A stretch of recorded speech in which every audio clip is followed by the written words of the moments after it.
487장 십자가로 가까이 찬미를 부르면서 아침 예배를 드리겠습니다. 십자가로 가까이 나를 이끄시고 거기 흘린 보혈로 정케 하옵소서. 십자가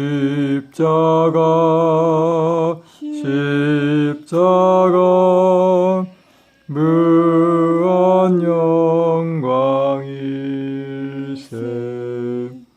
요단강을 건너는 무한 영광일세. 기도를 드리겠습니다.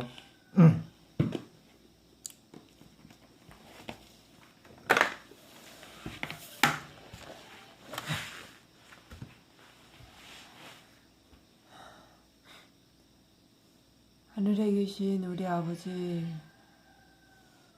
이 아침에 또 저희들 조용한 곳에서 성령이 함께하여 주셔서 우리의 마음을 예수님의 계신 그곳으로 우리의 마음을 이끌어 주시옵소서. 아멘. 참 저희들 주님께서 지금도 우리를 위하여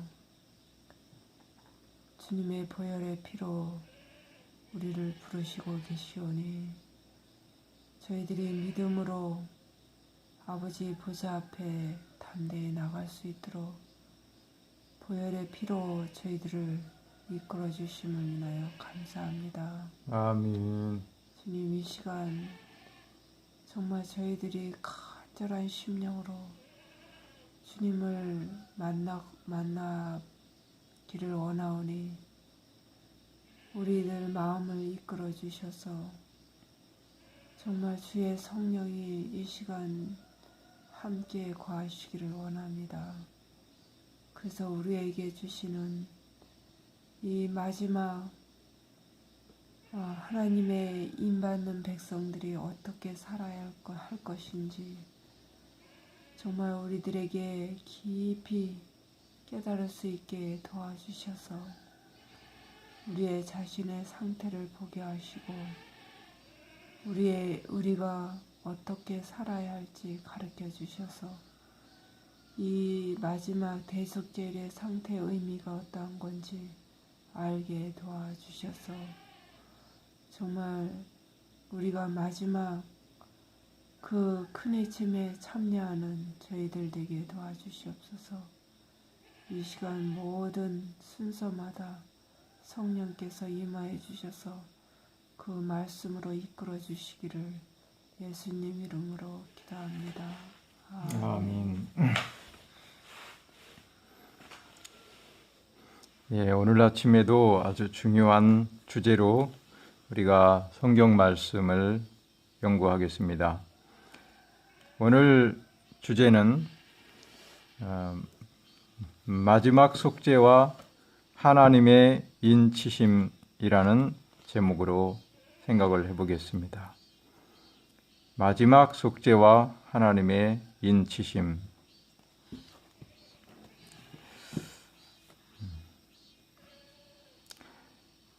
인치심 하면은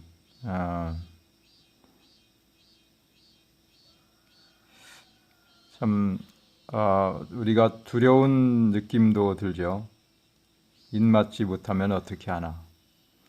하나님의 마지막 인을 받아야 할 텐데 하는 생각이 듭니다. 근데 이것도 우리가 어떤 행위로 되는 것이 아닙니다. 전적으로 하나님의 은혜로 되는 것입니다.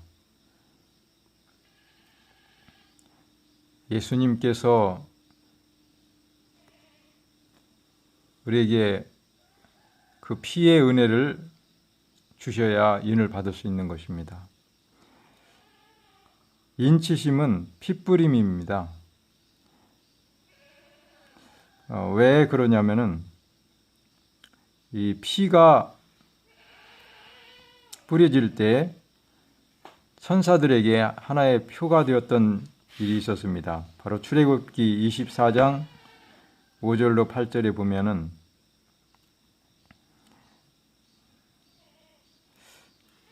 백성과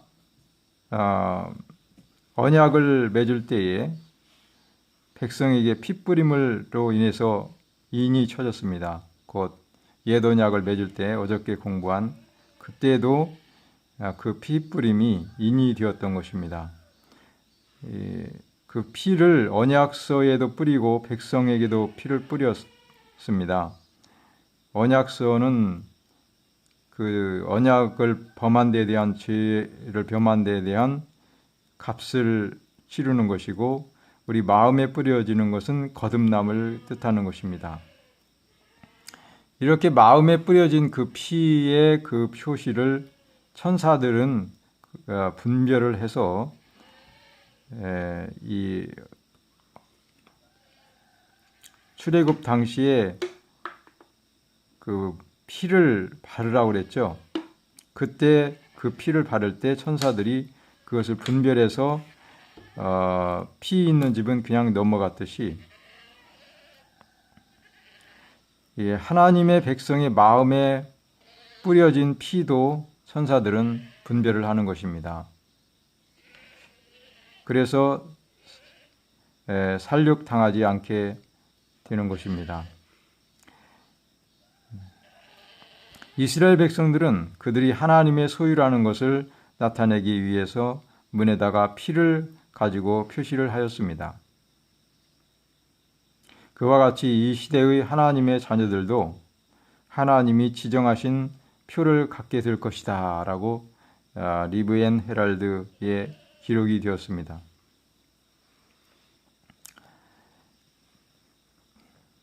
여기에서는 이제 안식일을 말씀을 하셨지만 안식일을 지킬 수 있게 되는 것은 피뿌림을 통해서 그렇게 되는 것입니다.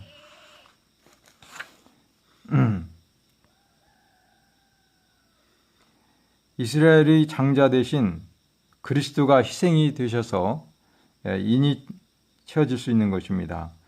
그것을 믿고 문에 피를 발랐을 때 그 믿음이 인침을 받는 것입니다.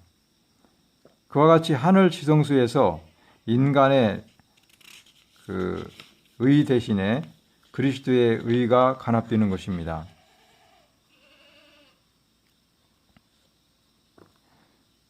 그분의 피를 믿는 믿음이 혼인 예복을 입게 하는 것입니다. 마태복음 22장 혼인 예복에 대한 비유가 있죠. 그 혼인 예복은 그리스도의 피를 믿는 믿음으로 입혀지게 되는 것입니다. 거듭남을 표현하죠. 의의 옷. 그것을 그 피를 믿는 믿음으로 그렇게 되는 것입니다. 진심으로 죄를 회개하고 믿음으로 그리스도의 피를 그들의 속죄 제물로 주장한 사람들이 용서와 도말을 받는 것이다. 대쟁투 483페이지. 나 곧 나는 나를 위하여 내 허물을 도말하는 자니 라고 이렇게 말씀을 하셨습니다. 이사야 43장 25절에 그러면 이제 그 이름이 생명책에 기록되는 것입니다. 그 피를 인해서. 이것이 인치심이죠. 인치심을 받는 사람들은 예수님의 그 피를 인하여 죄에 대하여 탄식하고 대속죄일의 정신에 드는 그러한 사람들이 인치심을 받는 것입니다. 모든 가증한 일로 인하여 탄식하며 우는 자의 이마에 표하라. 에스겔 9장에 보면은 인치는 그 사업이 에스겔 9장에 나오죠. 그런데 인침을 받는 사람들은 어떤 사람들이에요? 어떤 사람들? 피를 발라야지 인치심을 받아. 아니 에스겔 9장에 뭐라고 나왔어요? 에스겔 9장 살육의 천사가 어떤 사람에게 인을 치라고 그랬죠?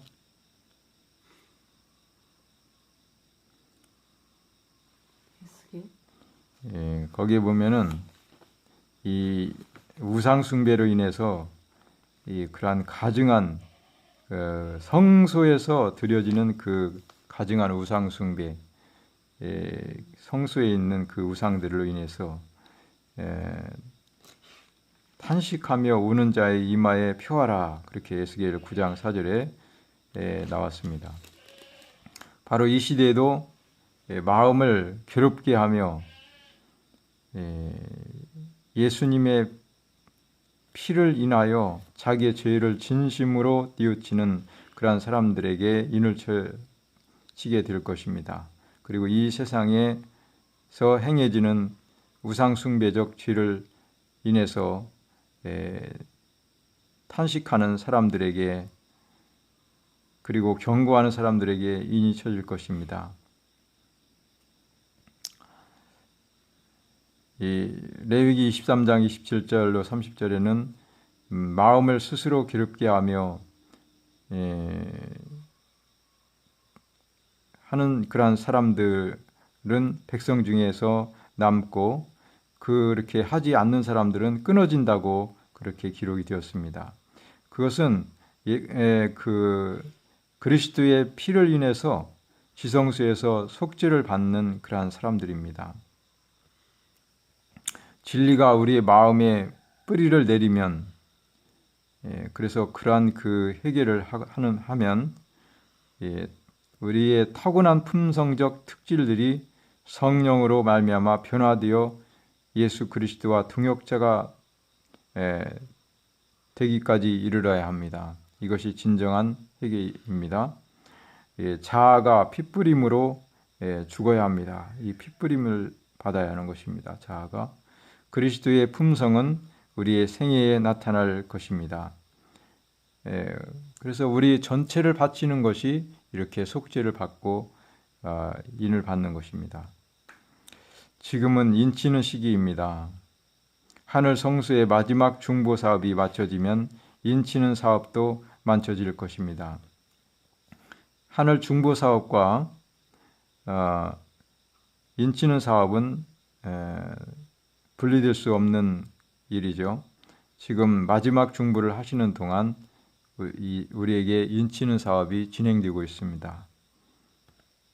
이 초기문집 279페이지에는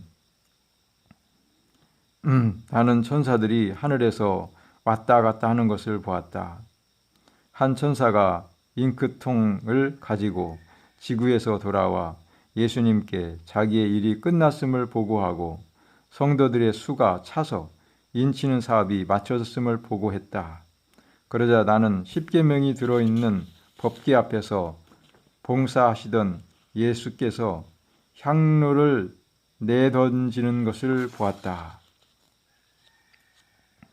그는 그의 손을 치켜들고 다 이뤘다 하고 큰 소리로 부르짖었다. 그리고 예수께서 불의한 자는 그대로 불의를 하고 더러운 자는 그대로 더럽고 의로운 자는 그대로 의를 행하고 거룩한 자는 그대로 거룩하게 하라고 엄숙하게 선포하실 때 모든 천사들은 그들의 면류관을 벗어 던졌다. 정말 이러한 선언이 있을 때가 너무나 가깝습니다. 시간이 없다고 하는 그 뜻으로 이러한 그림을 지금 제시를 하고 있습니다. 사람들이 하나님의 인 대신에 짐승의 표를 받고 살육을 당하는 이유는 무엇일까요? 그것은 그리스도의 속죄 피를 거절하는 것입니다. 그 은혜를 거절하고 그 그리스도의 피를 부정한 것으로 여기면 어떻게 된다고 했습니까? 히브리서에 그 받을 형벌이 어떠하겠느냐, 그 마지막이 어떠하겠느냐, 그렇게 물어봤죠. 율법을 거절하는 것은 곧 그분의 속죄를 거절하는 것입니다. 이러한 그 율법이 보여주는 우상적 죄를 고집하고 아처 많은 거짓 것을 믿기 때문에 이러한 하나님의 인 대신에 짐승의 표를 받게 되는 것입니다. 짐승의 표는 하나님의 인과 반대되는 거죠.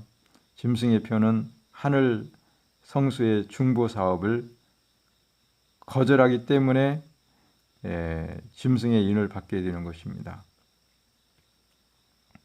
그는 예수님의 생명의 말씀을 거절하였기 때문에 그의 입에서 이한 검이 나오니 그것으로 만국을 치겠고, 여기 에스겔 9장에는 살육하는 기계를 가진 5 천사를 보내죠. 근데 여기에는 이제 마지막 예수님의 재림 때에 있은 일입니다. 계시록 19장 15절에 보면은 그 입에서 이한 검이 나오니 그것으로 만국을 치겠다 그랬습니다. 그 예수님의 입에서 어떻게 이한 검이 나온다고 그것을 친다고 이렇게 표현을 했을까요? 예수님의 입에서 나오는 것은 다 진리뿐이 안 나옵니다. 그죠? 죽이는 것은 나오질 않아요. 그분은 생명이시요, 그분은 은혜를 베푸시는 그 은혜로운 말씀만을 하시는 것인데, 그 입에서 나오는 생명의 말씀이 어떻게 이한 검이 되어서 악인을 죽게 될까요? 요한복음 12장 48절에 보면은 나의 한 그 말이 마지막 날에 저를 심판하리라 그랬습니다. 이 예수님의 은혜로운 말씀, 진리의 말씀을 거역했을 때는 그것이 그 말씀 자체가 심판에 심판 받는 그 조건이 되는 것입니다. 그 말씀을 거역했기 때문에 생명에서 끊어지는 것입니다. 생명을 거역했기 때문에. 그래서 우리는 지금 말씀으로 거듭나고 성령을 따라 살아야 할 것입니다. 하나님의 성령을 근심하게 하지 말라. 너희가 그 안에서 구속의 날까지 인치심을 받았느니라 그랬죠. 우리가 성령을 따라 살면서 그분의 인도를 따라 살 때 우리가 항상 죄를 버리고 그 대신 성령의 충만함을 받고 그분의 인도를 따라가면은 그분이 우리를 영원히 지키실 것입니다. 환난 날에도 지키시고 더욱 강하게 우리를 붙들어 주실 것입니다. 그래서 그분의 말씀과 성령의 인도를 따라 살고 우리의 영혼을 그분의 피가 있는 그곳에 고정시킨다면 우리는 흔들리지 않고 닻을 거기에 내려서 우리의 심령이 그분의 피로 뿌려져서 다시는 요동치 않게 될 것입니다. 이 시간 우리의 모든 생각나는 꺼려낌 있는 그러한 인받기에 꺼려지는 그러한 것들이 있다면 진심으로 회개하고 기도함으로 성령의 인을 받고 핏부림을 받는 이 귀한 시간 되시기를 간절히 바라면서 오늘 아침 예배를 드리도록 하겠습니다. 다 같이 기도를 드리겠습니다.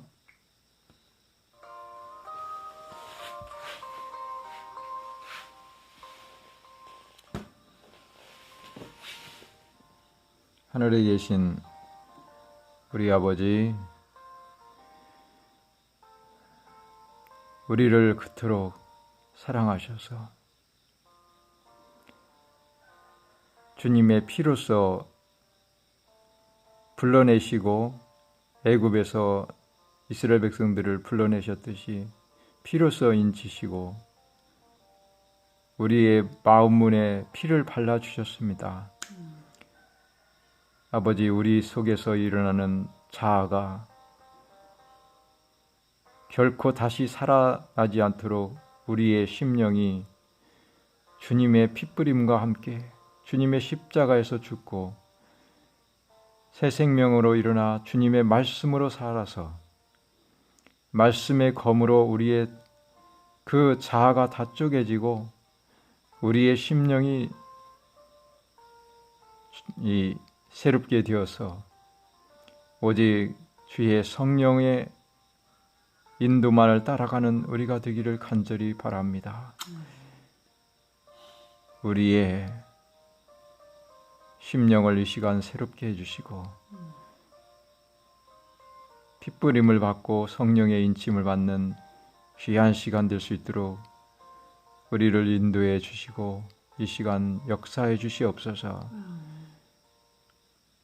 그래서 주님 오실 날 이 방송을 듣는 모든 사람들이 주님을 맞이하고 우리 다 같이 그때